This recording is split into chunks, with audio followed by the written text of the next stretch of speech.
I have a lot of questions about the death of Betty Bayo. Na familia mnisamehe kwa kuuliza maswali ambayo inihusu, but Betty was a public figure. Yes, I must ask this. Na I have a lot of suspicion kwa huyu mzee wake ambaye anakaa off mu Nigeria. Mimi sijaiona Mkikuyu Brown hivi. Mimi sijaiona Kikuyu mwanaume Slay Queen hivi. But all in all, nauliza kwanza familia Betty Bayo. Kwanza chunguzeni kama Betty had life insurance and who was the next of kin. Kwa sababu squeeze I have a lot of suspicion to many people including our tunawama our spouses. Mtu anaweza fanya na kupenda kwa sababu wewe ni celeb, anafanya anything akueliminate acho na mali yako, watoto wako wakiteseka. Na mjue kwanza kama Betty, who is the next king to her music royalties? Hizi masikiza nini? Hizo mangoma za YouTube. Nani alikuwa anafaidika? Kwanza mimi nataka kujua huyu mwanaume alikuwa ameoa. Ni kuolewa alikuwa ameolewa na Betty ama alikuwa ameolewa na Betty? Kwanza hiyo nyumba anaishi ni ya Betty ama ni ya bwanake? I have a lot of questions. Mimi sijui kwa nini I feel suspicious about this man. Tunaambiwa Betty alikufa juu ya cancer ya blood, leukemia. The last person mimi nilikuwa alikuwa amegojeka leukemia, the daughter of Isaac Ruto. Na leukemia, kama Betty angekuwa na leukemia, angepelekwa mahali a very nice hospital. Nairobi Hospital, Nairobi West. Ama pia kuwa lifted all the way to India. Hapo ndio watu wa cancer kali wanaendanga. Betty would afford that. But mimi kupelekwa Kenyatta Hospital, I feel pia mimi I have a lot of questions to make. So familia Betty, kwanza angalieni kwa account za Betty Bayo, who is the next of kin? Kwa royalties zake za music, who was the next of kin? Betty alikuwa na life insurance kwa sababu siku hizi watu wamekuwa baya sana. Si wanawake pekee, including the men. Mtu anafanya anaenda kwa ndoa, lakini intention yake inakuanga different. Anatakanga akae tu na yeye hapo, amtamine. Hizi cases are there a lot. Na si kwa wanawake peke yake, pia kwa wanaume na kuanga hivi. Again, I would like to ask.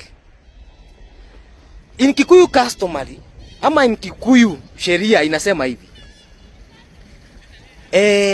Ukiwa first wife na ulikuwa umefanywa dowry, hauwezi chukua dowry number 2 to the family of Betty Bayo. Why do you rush? Kwa sababu naona huyu mwanaume alikuwa ameleta dowry. Inaweza kuwa sababu alikuwa anataka kuwa legally married to Betty in quotes, alafu akuwe yeye ndiye atasaidika na vitu za Betty baadaye after ameenda. Family, you must be very cautious. Siku hizi watu ni wabaya. Mimi mwanaume anakaa mu Nigeria, more of mu Nigeria. Hizi vitu naonanga kwa movie, sometimes zinakuwa real na watu wajifunze nazo. So siko hapa kuuza sijui nini ufara, but nimefikiria hiyo kitu vibaya sana. Kwa sababu huyu mwanaume wanaishi na yeye, including na watu wanamuita baba. But Kanyare mwenyewe Saidi anahuzunika sana na kifo ya bibi yake. Huyu jamaa hata sikumuona jana akimuendea pale kwa Mogo. Kanyare ndiye alikuwa analia sana. She was mourning the mother to her kids. Huyu Kanyare tunasemanga ni mbaya, amechukua watoto wake kuwapeleka international school. What was the role of this guy? So Kanyare, mimi sijui what the constitution stipulate about the kids, but mimi najua mtoto anakuwa mama to 18 years. After 18 years she can decide ama he can decide where to go. But now your wife amekufa, chukua watoto wako usilele na mwanaume mwingine.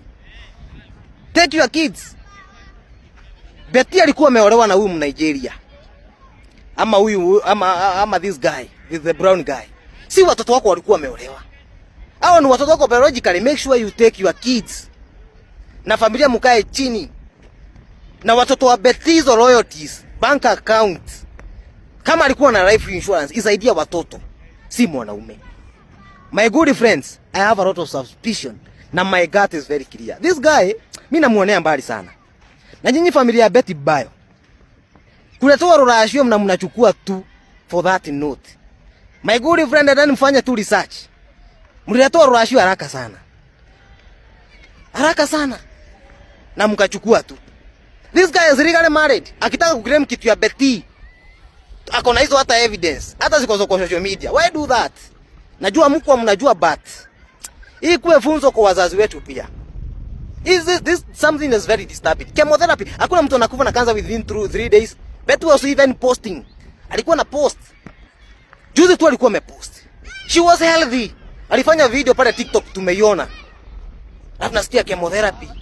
Hata hajafanya chemotherapy ni cancer, leukemia. 3 days mtu anakufa aje na cancer. Kwa ni cancer siku hizi imekuwa accident. Alafu anapelekwa KNH. Betty was celeb na kama ange afford kwenda India. So my good friends, msikuja hapa kuleta makmende zenu. Kuna mambo behind that. Yes, there is something. Cancer, the last person mimi niona kukufa kwa leukemia, the daughter of Isaac Ruto. Na alikuwa India. I know how leukemia does. Msikuja hapa kutubeba ufara. Mtu hawezi kufa hivyo haraka hivyo. Washenzi nyinyi. Chunguzeni hiyo kevyo ya Betty Bio.